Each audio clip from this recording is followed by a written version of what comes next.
Dun dun dun dun! Welcome back to Quaran-teens. This edition is quality time. Yep, I know we all have a lot of quality time, but this is going to be a little bit different. This is with intention, intentional connection with your kids and your teens.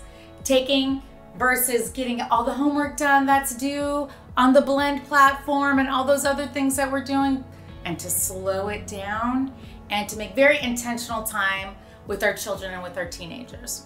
So how can that emotional coach in you transition into quality time with your teens and kids? So here are some creative ideas. Remember, we already talked about the 3 magic things: listen, reflect content and feelings. So that's step 1 on your emotional coaching. Next up is allowing your children to have some power and to be treating them like they are a partner in this situation. So I know that all of these teenagers are having, and you, I'm assuming, are having a lot of screen time. So using that screen time and thinking about that, there are some things we can do that are quality that are on the screen, but I also want to encourage you to disconnect from the screen and to have that intentional time. So even if it's 30 minutes of really intentional time, then that is the magic, because you're letting your child know once again that their time with you is really special and that you want for them to be a part of your journey right now. So here's some fun creative ideas. One of those is called Pandemic Pantry Challenge. I do know some of us are more skilled in the kitchen than others. I personally enjoy eating versus cooking. However, I do love a challenge when I'm faced with one. So the challenge could be, and it could be together, that something that's in that pantry that you don't know what to do, someone has to pull it out and they call the challenge on it. So it could be capers or it could be craisins, whatever random thing that you want to use in the pantry. The joy is that your child gets to be the director. This is what we're doing, is we're allowing lots of choices and interactive, and once again letting your child and your teen know that what they want to do is really exciting for you, and that also reinforces that the time that you have with them is special.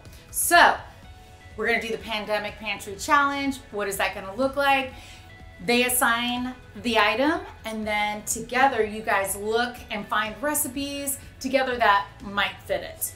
And you cook together. That's the other thing. You're gonna engage in, can you prep this and I'll do this? So together you guys are gonna be enjoying this. And during that time, while you're in the kitchen, it's really important that you listen. We're gonna just do a lot of listening.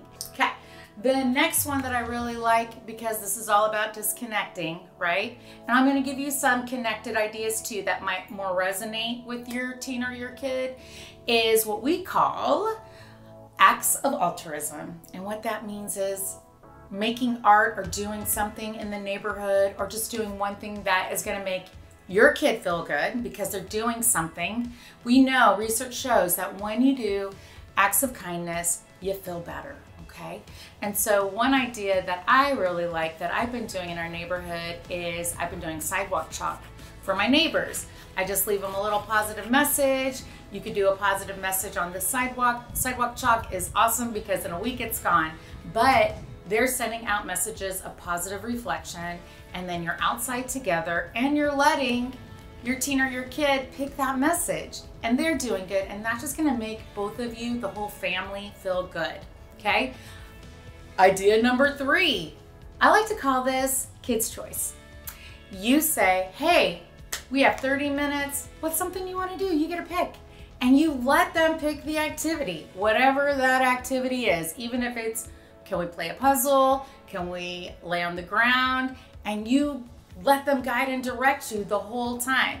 They're the director, you're the follower. Once again, that's just really increasing that relationship. So here comes the screen ideas. Because yes, it's a fact, our kids love screens. Another one is, teach me the game you're playing. Whatever random video game that is, they direct you on how to play, and there's a good possibility that they're gonna whoop you, and that's kind of the fun part. So once again, remember you're in a good regulated place, because they're probably gonna school you on whatever game they teach you, but you're showing interest in what they like, and that works. That helps them have another language, and you get a little bit of a view and a vision of what's happening in their world. Okay, this one is a little more risky for some parents, but for those kids who love a TikTok, which by the way, there's a ton, you have your kid or your teen teach you the TikTok. It's true. You can become a TikTok star in a few minutes by letting your kid be the director. If you notice what the theme is in all of these activities, it's letting your kid be the director and you being their partner. You're coaching them that it's okay to be a leader, and you're letting them be wise and make choices. And that will help your relationship because you're saying, you know what, you got great ideas. You have a lot of fun insight. And all of that is just gonna make your time with them during this period a little extra special. Thanks for listening.